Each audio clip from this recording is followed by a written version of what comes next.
Okay, so we are now up and running. Excellent. So today's session is going to be about high stakes assessment, um, which is something I spend a lot of time trying to help people with. So today what we're going to do is talk about how to balance and spread out high stakes assessment, how to think about how we mitigate the impact of such a stressful type of assessment for students, and ways in which we can start thinking about continuous assessment. Now, this is something that is really important to the University of Glasgow at the moment. It is part of our new learning and teaching strategy.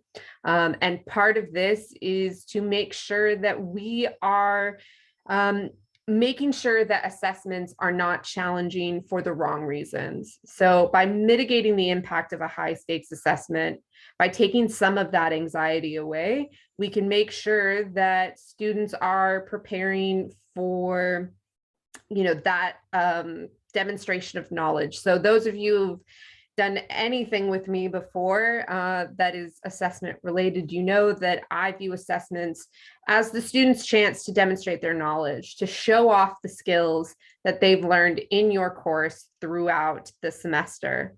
And that should be the focus of the assessment, right? We don't want them worried about the assessment and worried about the high stakes nature of a one assessment determines my entire grade type assessment, which can then affect their performance in that demonstration of knowledge.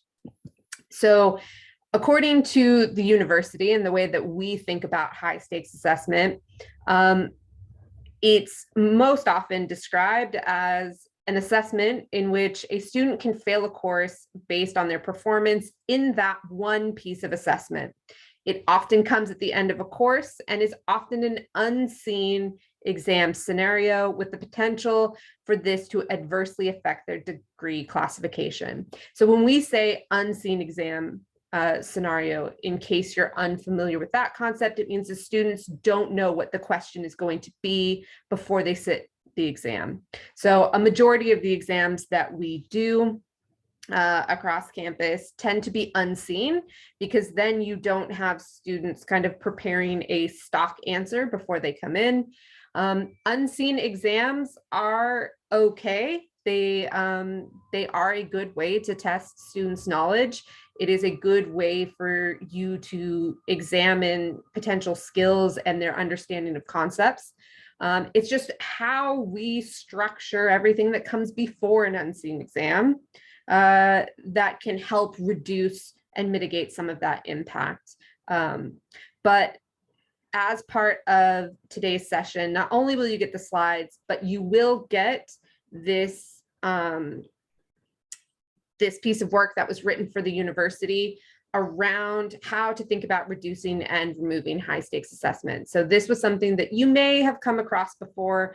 I know that if you've done any of the PGCAP courses with me, I've definitely shared them. It has been shared in some of the other CPD sessions that I've run. So for some of you, it may be a repeat. You may already be familiar with this, but just in case you're not, this piece of work not only talks about how to think about high stakes assessment and how we reduce that within our course, but it also gives some examples. And we'll see some of those examples today, but it gives you a list of things that would be high stakes and things you can do that won't be high stakes.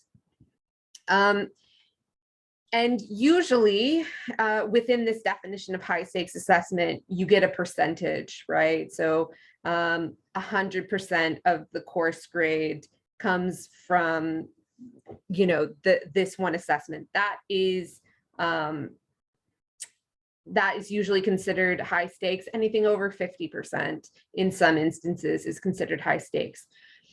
But when we talk about assessments, I want us to think about too the appropriate number of assessments. So it's not possible to really give a percentage value of what constitutes a high stakes assessment, because if you teach something that is a 10 credit course, more than one assessment in a 10 credit course is almost over assessing your students. So it is possible that some of your courses will have one assessment that is 100% of your mark, but it's not necessarily a high stakes assessment. And what I mean when I say that is it's the way then that you prepare your students for that assessment that mitigates the high stakes nature of it. But where possible, you want to consider having more than one assessment. So if it's possible, so in a 20 credit course, you might have 2 pieces of assessment, maybe 3 at the most, and you can kind of scale up from there. But in a 10 credit course, it is perfectly okay to have 1 piece of assessment. And then what you do, and what we'll talk about as we get into today's session, is what you do in that lead up to help manage the anxiety, to help make sure that although the students are technically sitting a high stakes exam, you have done everything you can to make sure that they are not nervous and anxious about what that means. So some examples of high stakes assessment, and again, this comes from the document that I will share with you. And so it's thinking about things like having just 1 piece of assessment. So this can take many forms. This could be an exam, a final report, an essay, a project. And again, you'll see throughout that document some examples of what that looks like. And usually this is considered high stakes because their entire grade hinges on this assignment. And this is a real make or break. And in some methods of assessment, our students don't feel as confident. I am a terrible test taker. If you put me in an exam hall with a piece of paper and rows and rows of other people doing the assessment, it's not good for me. It stresses me out. And even if I know the material, the chances of me doing well get smaller by the minute. And it gives me that sense of anxiety. You ask me to speak in front of you, right? A group presentation, any type of oral presentation. I love the sound of my own voice. I can do that, no problem. So, these are all things we need to think about when we're thinking about, high stakes assessment, or if we're only having 1 piece of assessment because that's the most appropriate for our course. We then need to start thinking about methods of assessment and how we're assessing the students and how we discuss those assessments. So anything like a dissertation or a project can also be high stakes if there's no supervision or support that comes with it. So if you lose that support and you take that out of the equation, then what ends up happening is that students feel that pressure to do everything on their own. So, and again, it's the same with the presentation or performance or other demonstration. These can be really anxiety provoking in students. So not everybody likes doing creative type work. Not everybody likes speaking in front of groups. So when you have presentations and things like this, but there's no support, there's no chance for your students to practice, there's no chance for them to get feedback, there's no chance for them to maybe work in a group or present it in an alternate format. This is where that anxiety sets in. This is where they can start to stress about the high stakes nature of assessment. Thinking about things like single exams, again, that puts a lot of pressure on your students, especially unseen exams, and things that happen at the end of the course. When you do a high stakes exam or exams at the end, all of the assessment comes at the end of a course. That's a lot of information and a lot of knowledge that students have to share at once. And it's really easy for them to get overwhelmed with this. And this is why things like formative assessment become really important. And this is why thinking about where you can introduce that feedback, where you can introduce instances for students to practice and have a practice run at the assessment is very important, because they can test their knowledge as they go, and they have the chance for feedback so they can correct anything that isn't working or they've misunderstood. It allows them to ask those questions. So having assessments at the end of the course, if it's the only piece of assessment, is very high stakes for your students. So then again, unseen exams, these, as I mentioned earlier, these are really high stakes for students because they don't know what to expect, right? They don't really know how to prepare. Is it essay questions? Is it multiple choice? Is it short answer? What do they have to do? And because they worry about that, they tend to prioritize recall and sort of what they can memorize, as opposed to prioritizing the actual demonstration of that knowledge and those concepts and skills. And that can be really, really difficult for students. So how do we reduce high stakes assessment then? And this is where I want you to think about how you discuss your assessment. So where one piece of assessment is going to be the best way to assess your students, I want you to think about the formative assessment opportunities that you have. So these are your unmarked activities, your unmarked assessments, where students can get feedback. And this is really important, and providing that feedback in a timely manner so that they can actually use it and take it on board before the summative task becomes really, really important. And having a formative activity that relates as directly to your summative task as possible is also very important, because what this does is it means that your students can then have that opportunity to see, if you will, what the summative submission will look like. Then what I want you to also think about is how you might utilize continuous assessment. So where can you break up a high stakes assessment into smaller assessment tasks? Or how can you break up your intended learning outcomes so that they might be separate assessment tasks? If you have 3 ILOs on your course, it might be that one ILO maps perfectly to one assessment and 2 ILOs map perfectly to another assessment. Within your assessments, not all of the ILOs need to be covered each time, but you need to make sure that within all of the summative assessments you have, all of those ILOs are covered. So how you split that up becomes up to you. And it's quite all right if you have 3 ILOs and one assessment covers ILOs 1 and 2, and assessment 2 covers ILOs 1 and 3. If there are ILOs that are repeated, that's fine, but you need to make sure they're assessed at least once within that.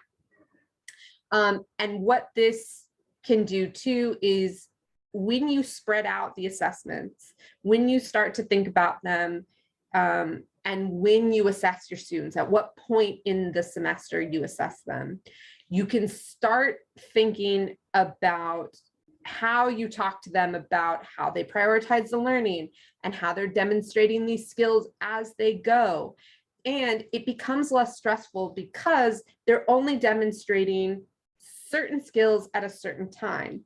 And that means if you've got 2 smaller assessments in the semester and maybe one, kind of bigger project at the end, you can build on the learning. You can build on the complexity of the questions you ask. You're assessing, what they've covered up to that point to make sure they understand it, so then they can keep going.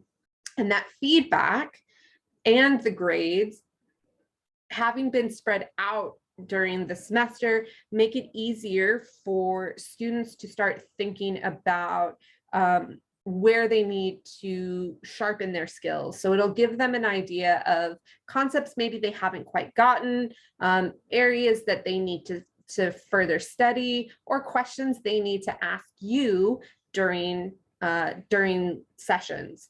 So these are going to be some really good things to think about when you are thinking about how to reduce high stakes assessment. The other thing I want you to think about is your assessment design. So some of you have seen this before from me, but when you're thinking about how to break up your assessments, I want you to think about what type of assessment is going to be important. So it might be that you are doing smaller assessments that are assessments of learning. So these are the types of things where if you need them to have certain concepts memorized, or you need to make sure that they've understood, if you're doing math, like certain equations and how to work through them, or certain skills before you can build on those in more complex and in more rigorous ways, assessment of learning is a really good way to do that. And so that's things like multiple choice quizzes, and types of exams where there's, there tends to be a right answer that you're looking for, like one right answer. And this is a good way to assess your students in, smaller percentages. So a smaller multiple choice quiz that comes, maybe 1 or 2 times throughout the semester is a good way for your students to see how successful they've been in learning a concept, but it's also quick for you. If it's something like a multiple choice, exam or quiz, that's instant feedback, right? It doesn't require a lot of work from you other than creating the questions. So students can get instant feedback. It takes some of that marking load off of you. And it also provides you feedback because you can see how well your students have done in certain areas based on their responses to the quizzes. So then we have the assessment for learning. So this is things like your projects, essays, reports, lab work, things where students have to not only demonstrate their knowledge, but they're also utilizing other skills to show you what they've learned. And then your assessment as learning, which is going to be your dissertation, a PhD, a thesis, any kind of big final year project where the student is designing the project, they're carrying out the project, and then they're being assessed on that project.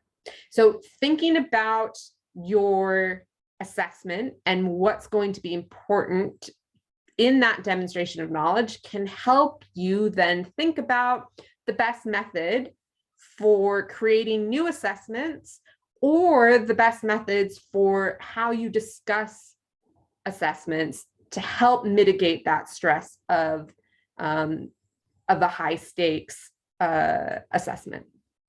Any questions so far?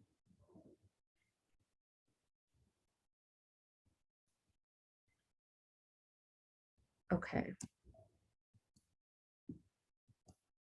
So there are some other things I want you to think about within assessment design, and they are these questions. So thinking about why you are teaching your students these concepts and this content, what do you want them to learn or to understand or to be able to do? So think about what your intended learning outcomes say. How will they prove to you that they get it? So you heard me talk about this in our session on meaningful assessments, but this is also how you think about how to mitigate that stress and how to plan continuous assessment. So you also want to think about how they would show you that work. So at the heart of the learning and teaching strategy as well, in addition to reducing the impact of high stakes assessment, is also the uptake in the development of meaningful assessments. So if you're thinking about that as well, you can also think about, how you discuss this with, with your students, and how you design continuous assessment throughout your course. And the last thing is to think about where it fits into the overall program or the overall learning that the students are doing. So how does what you're designing and the assessment that you're doing and the concepts that you're covering help them as they move through the program? And this is going to shape the way you discuss assessments with your students and the way that you can help them become assessment and feedback literate, and help them engage more with the activities and the assignments that you are utilizing within your course. So the best way to reduce the impact of high stakes assessment is to utilize continuous assessment methods. This means you are assessing your students as you go. So small quizzes that can help prepare for larger exams or larger tasks, getting them to, if they're writing a report, getting them to write the report in stages. So the first assessment might be to write the intro and, method section of a report, and then they're carrying out the experiment. So they're writing up their results. And then the last part of it is they're doing their discussion and, explaining, what they've learned from it. So by the end of it, they have one complete report, but as they've gone, they've done it in stages. And what that can do is really help mitigate that stress. Instead of having to do it all in one go the night before it's due, they've done it throughout the semester. But where one assessment is going to be the best way to assess them, it's about how you structure those formative assessment tasks. So it's about then making sure throughout the semester you give the students enough time to practice using the skills that they'll use for the summative assessment and get some feedback. And remember, the feedback can come from you, it can come from their peers, it can come from self-reflection. So there's all types of ways that you can get students involved in that feedback process as well, which is also going to help them focus on assessment tasks and give them a chance to practice their skills, to get really familiar with the method of assessment and really familiar with what you're asking them to do. The other thing that's really important, and those of you who know me well know that this is where I spend a lot of my time, and that is helping your students become assessment literate. One of the reasons that students worry and stress a lot about the assessments that they do is that they don't actually understand what's being asked of them, or they're potentially unsure of how they're being assessed and how they'll be graded and what's expected of them. So if you take the time to really talk about the assessment, talk about why the students are being assessed in a certain way, how it helps them demonstrate their skills, and what you expect from them, whether that's a model answer or sharing a detailed marking rubric with them, all of this can serve as a way to lessen some of that anxiety. Because then when the students get to the time where they're completing that assessment, all they have to focus on is that demonstration of knowledge, because you've talked to them about why the structure looks like it does, what you want them to do with it, and how they will be marked on it. And that takes a lot of pressure off of the students when they understand how that grade will be determined. And they understand what you are looking for in terms of structure and content, then they can focus on providing that rather than playing this kind of guess and check game that, they sometimes have to play when they've never seen a particular assessment method. So that assessment literacy becomes very, very important. It becomes just as important as, detailing the concepts within the course, because that will then help make sure that when they get to that assessment and the assessment tasks, that they are really going to get to, the important stuff. And that's that demonstration of knowledge. So some quick tips, again, where appropriate, add informative assessment tasks for that chance for feedback, because that's what's going to be really, really important. The formative tasks serve, because they're unmarked and they don't count towards the final grade, they serve as that opportunity for failure.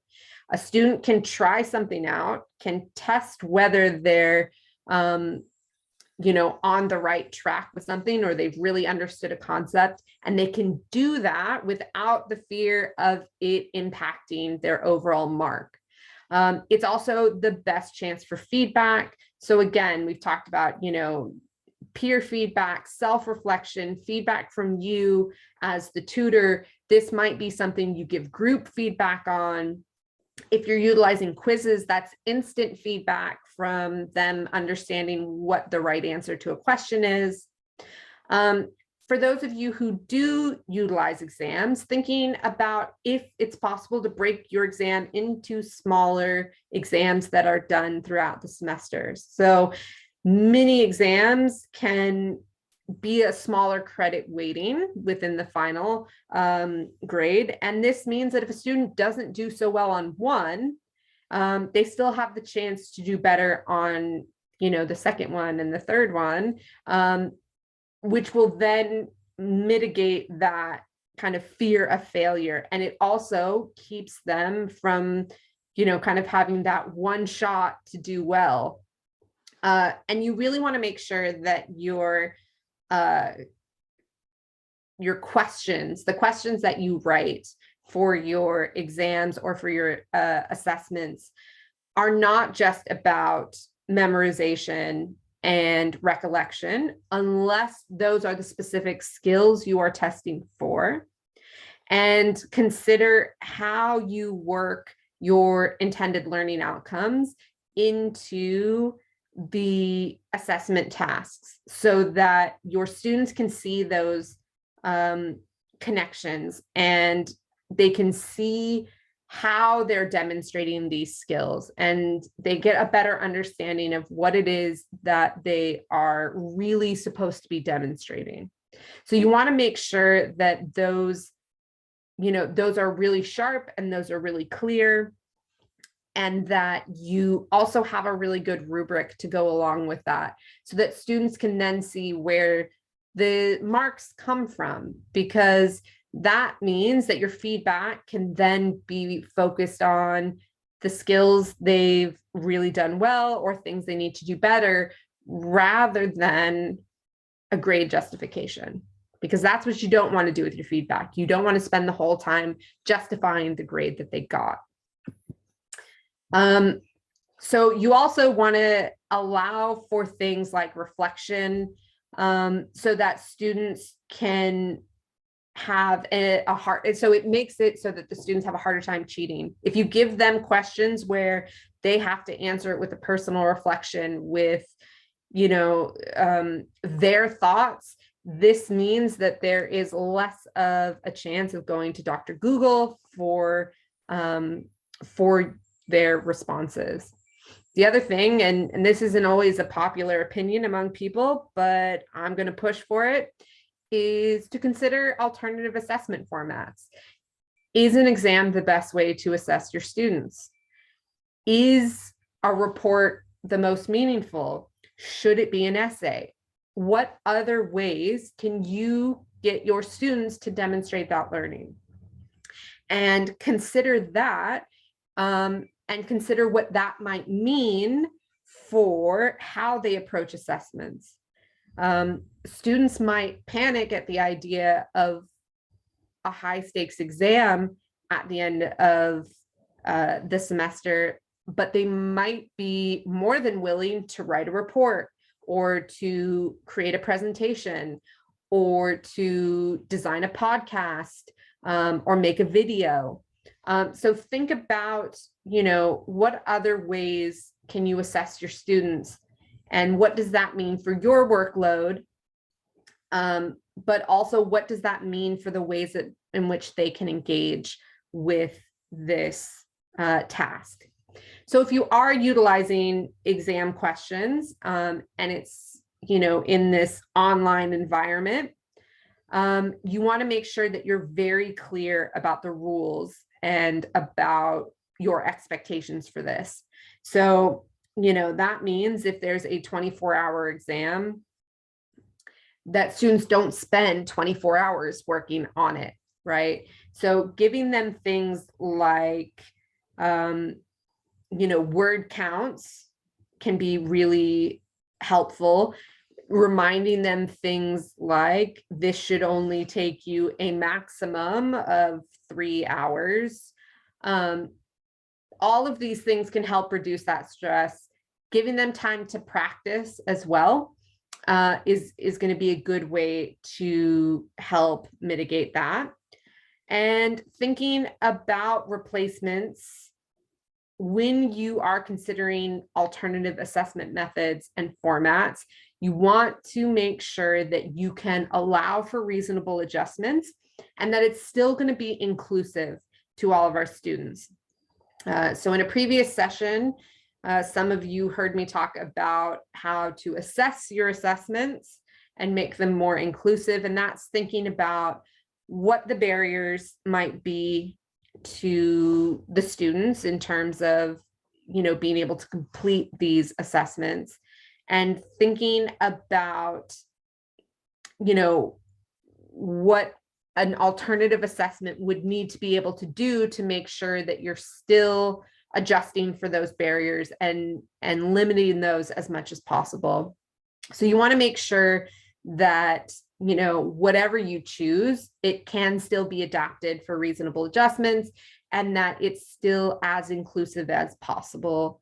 And thinking about, challenges, thinking about how you would adjust, thinking about what you might do if you have to present it in, an alternative format for your students, depending on their learning needs. All of those things are really important when you're trying to plan out your assessments and when you're thinking about what methods you might use to reduce the high stakes nature of a single assessment. So again, if we come back to some of the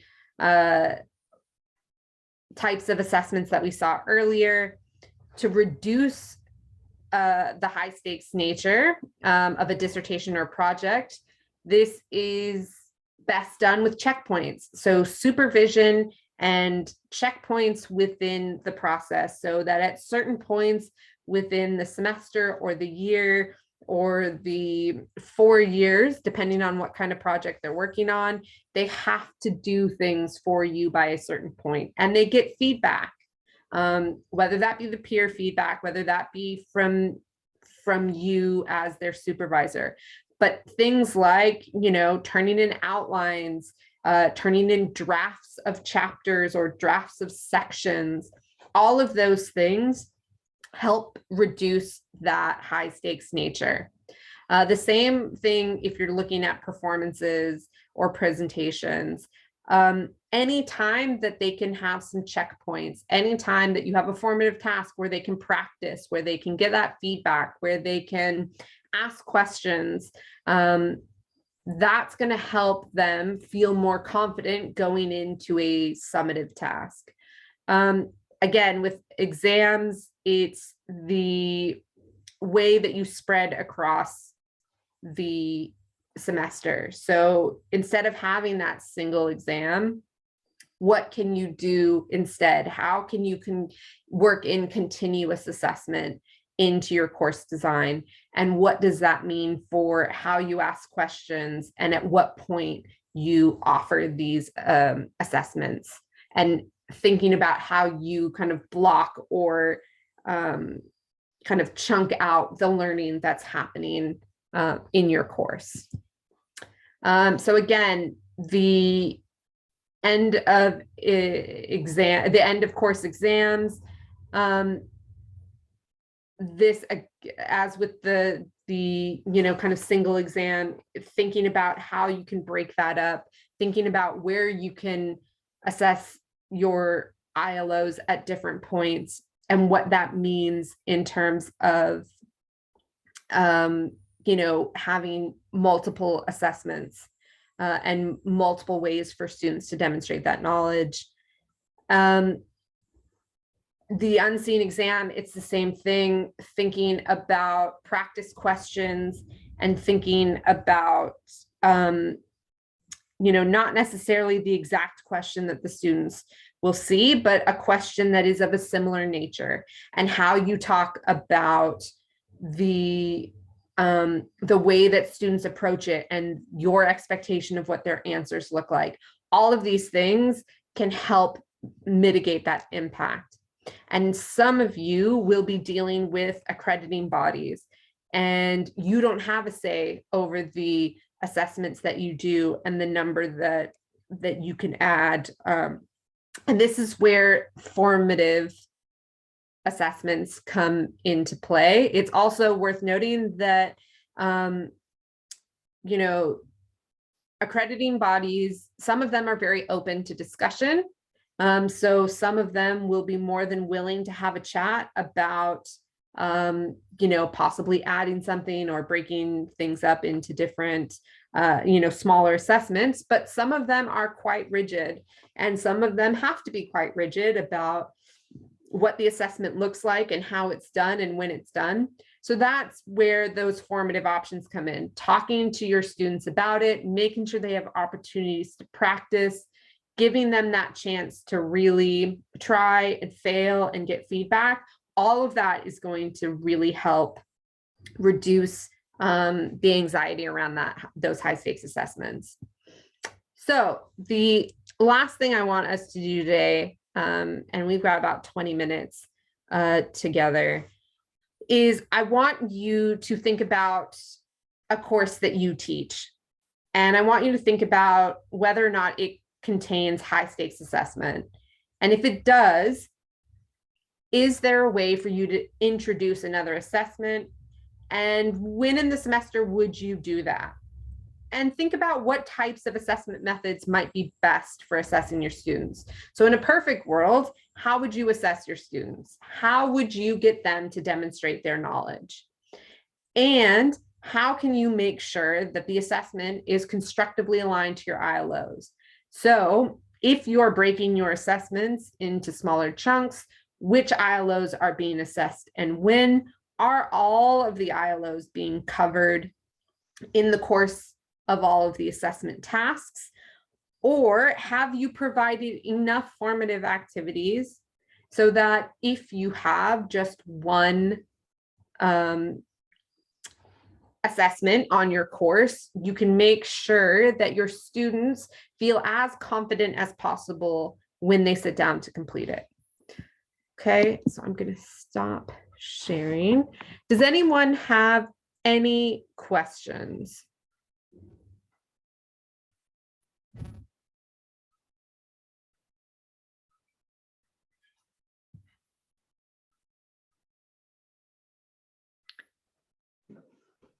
Hi, Kim. Hi. Hi, how are you? I have a question. I work in a master's course, and I get students from all over the world, as most of us do. Some of them are not familiar with some of the assessments we have, and they are always asking for examples from previous coursework submissions. And I am quite resistant to that because I've noticed that they tend to just use that as a template without really developing their own ideas. So I don't tend to do that. What do you think about that? So I completely understand your reticence to do that. And I completely understand not wanting to provide, a model answer. So what I would suggest instead is that you look at what your marking rubric looks like, and providing a strong marking rubric so students understand where the grades are coming from, where they're getting points, where they might lose points, what skills are really important, and give them a general idea of an expectation. So if you've got a certain format that you want them to answer the questions in, or you want, if you're looking for a certain way that it's structured, give them that structure. Yeah. But if you have a good, strong rubric, then you don't necessarily need to give a model answer that they will kind of just copy and paste as a template. But within that rubric and within explaining that rubric, then they have an understanding of the expectation of where their marks are coming from, of what you're looking for in the process. And that can help them then be able to construct that. That also is where formative tasks come in. So giving them a chance to practice either using the skills that are going to be important for the summative assessment, or a small version of that. So students who take my PGCAP course, the assessment for the assessment and feedback course is to design 2 assessment briefs and a feedback strategy. So the formative task that they complete is to submit one of their assessment briefs and their feedback strategy for peer feedback.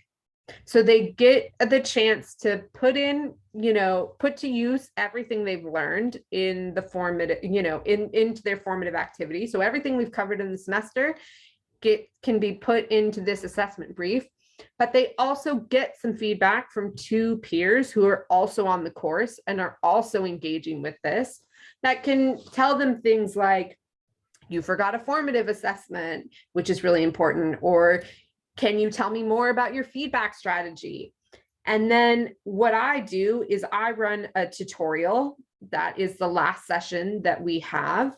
And it comes after students have gotten their feedback, so that they can bring any questions that they have to the tutorial and ask me any questions they have on their feedback, anything that they're still unsure about before they complete that summative draft.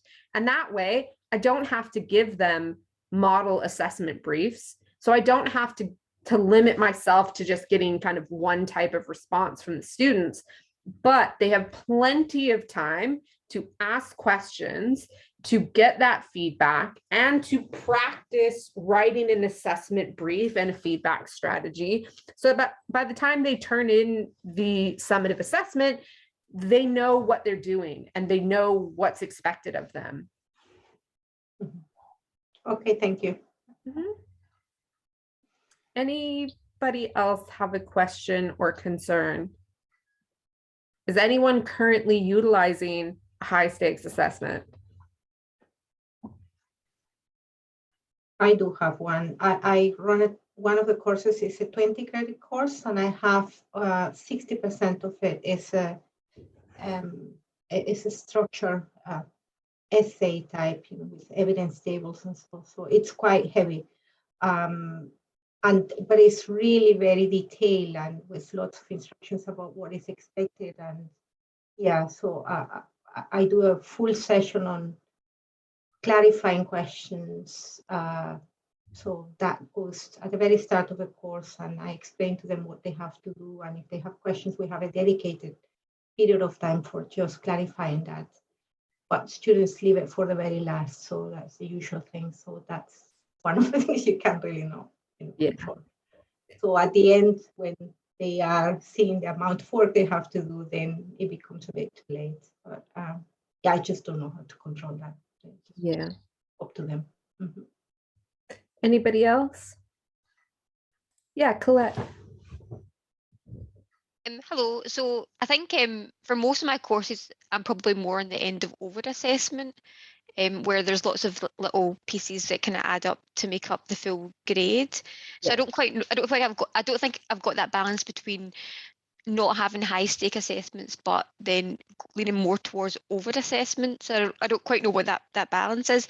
But my question is more about formative feedback. So so this year was the first year I've ever tried to use formative feedback in one of my courses where it was kind of peer feedback. And I generally found that students didn't take it that seriously. Like I don't think they utilised it as much as I wanted them to. And I had a look at the kind of feedback that they were giving each other, and some of it was like, "Oh, great job, well done," and like so that's not really helpful. And I think some of it was quite harsh as well. Like they were kind of so it was, like I teach statistics, so they were kind of saying things like, "Oh, your plot's not very good," or "Your labels aren't big enough." So stuff that's not actually that helpful. So how do you go about ensuring that students know how to give feedback? So I did give a kind of list of things that suggested questions to ask themselves while writing their feedback, but I feel like they just didn't quite get it. And I don't quite know how to go about doing that in a useful way. Yeah, so there's a couple of things you can do. What level are your students? So these are PGT students.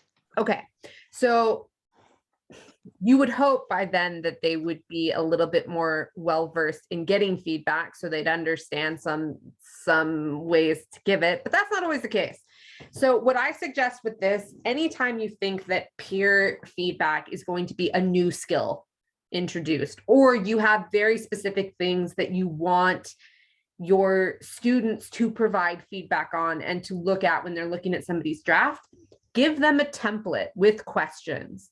So give them a feedback form that they have to fill out that has questions that are very specific to skill sets, to looking at the concepts that are going to be important, so that they're not focused on some of those things that aren't, like your plot, doesn't look good and your labeling is not big enough. Because if that's not a real issue, they don't need that feedback necessarily. And that can come from things that you remind them. So remember, when you're completing your plots, make sure that your labeling is at least this size so people can read it. You can do things like that to mitigate some of that. So I would have very focused questions. When you are looking at your peers' work, look for these following things. Does it have this? If not, what does it need? So you kind of guide them. It's very structured and very scaffolded for you to kind of guide them through how to provide that feedback. And what I would do is I would walk them through the process once. So I would create an assignment and, take 5 minutes at the end of a session, and you all mark it together using that feedback sheet, so that you can say, okay, they've showed us this skill, yes, but it's missing these components. So what do we need to write for the feedback? And that way you can show them what you expect, and you can talk to them a little bit about how you frame constructive criticism, how to be gentle and thoughtful about the feedback you provide, how word choice is very important, and what types of things are going to be helpful to students versus the types of feedback that aren't really going to do anything. I would also talk to them about why you're having them do peer feedback, because there is a lot of information around how utilizing peer feedback means that a student is engaging with the actual assignment in a deeper way. So to be able to give feedback, you have to pay close attention to the assignment and to what's being asked. And in doing so, you can also make comparisons between your work and somebody else's to see, oh, I didn't do it like that. Oh, I forgot this.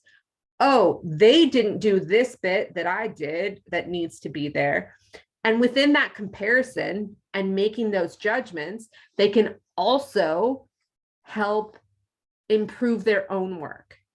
So explaining that, so part of that is helping them then become feedback and assessment and feedback literate, because you're explaining to them, this is why I'm asking you to do it. Here's what you can get out of it. And in case this is your first time, here's a very focused way to complete that task. And that hopefully will make a difference in that. Yeah, no, I definitely think so. I definitely think that the whole purpose of the exercise was lost, but that's probably because I didn't explain it in that really clear way that you've just described. So yeah, I think that's really helpful. Thank you very much. Good. Yeah. And I think too, sometimes if you want to, you can get them to create the feedback sheet. So you can get them to create the questions as a group, depending on how big a group. And you can really get them involved in the process in a deeper way too. So it can be like, okay, we're going to make, 4 questions together as a group. What are the 4 things we think are important that we want to look for when we're looking at these formative assignments? And you can kind of narrow it down and discuss it there, because that's also another way to talk about the assignment in a deeper way and get them more engaged. So that only works though if you have very small numbers, and if your students feel confident in the feedback process. So they might not feel confident enough to do that, but it might be worth a try once just to see how it might work. Yeah, definitely. Thank you very much. Noreen, you have your hand raised. Oh, you're on mute. One of these days, I'll learn how to use this properly. Right. I wanted to ask a question, which is kind of related to the model answer, but sometimes you can, if you've got previous student work, with their permission, what do you feel about using previous student work from a different cohort and putting it up for students to view, so that they get an opportunity to view what a complete report, for example, I tend to use reports. So what is it? And some students say, oh, I've never done a report, I don't know what one looks like. And what about the view of using previous students' submissions?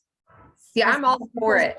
I like model answers. I'm all for, if you've got the permission of the student, and they're okay with you using their work in an anonymous way, you take their name off it, any potential identifying characteristics, and they're okay with it, I think it's a good thing. I think that students should be able to make comparisons. I think they should be able to see things. I tend to find examples that are great. And sometimes I find examples and have delicate conversations about sharing examples that aren't so great. I'm lucky enough that I work primarily with staff. So if they've not done something well, they're okay with me sharing it. But sometimes what I do if I'm working with students is I just create my own bad example. So that it doesn't, it doesn't come from anyone. And I tell them I've created the example, so they don't think, I'm going to potentially pick a student's work that's, that didn't quite hit the mark. But I think it's a great way for them to kind of see the expectations, to see what that would look like.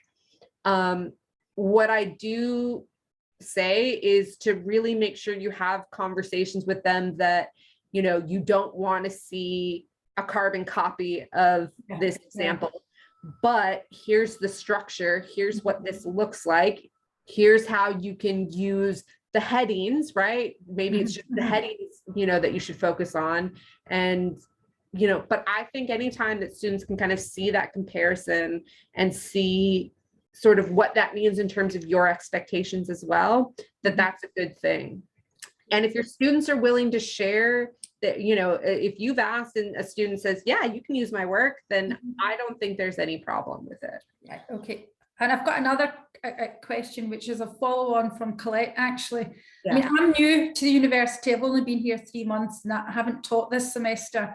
So I'm not quite sure yet, what to expect when I start teaching in the following semester. But I'm really interested in the relationship between peer feedback, formative feedback, and summative feedback. And you touched upon peer feedback earlier on. And I was wondering, is there anything in the university on peer feedback that I perhaps have not yet come across? We do have well, lucky enough, you're with the person that would be able to answer those questions. So you can always email me off the top of my head. All right. I'll do that after this session, but thank you. It's just No. good to know that. Thank you very much. Yeah. So within academic and digital development, I am the assessment and feedback guru. So I answer all things assessment and feedback. We have an assessment and feedback toolkit that does have some resources on it, but it's currently being updated / upgraded. So it's a bit of a jumble at the moment, but if you just drop me an email, I will do. Thank you, Kim. then we can do that. All right. Thank you very much. Okay, so I think we have time for one more question or comment, if anyone has anything else. Okay, and with that, sorry that technology decided to shut off my camera. I think at some point my laptop has just decided it doesn't want to be working anymore, but it was absolutely lovely to see all of you. I very much appreciate you giving up an hour of your very busy day to listen to me blather on about my favorite subject in the world, assessment and feedback. If you have any questions, don't hesitate to get in touch. I am happy to chat. I will be sending the slides plus the document that I mentioned so that you'll have a copy. You'll get a copy of that. This is also recorded, so you'll have this recording as well as the other ones on the other assessment and feedback related topics that I've done. And with that, you've survived and you are free. So enjoy the rest of your day. Thank you so much for being such a great audience. And I look forward to seeing you all soon, maybe one day in person as well. So thank you very much.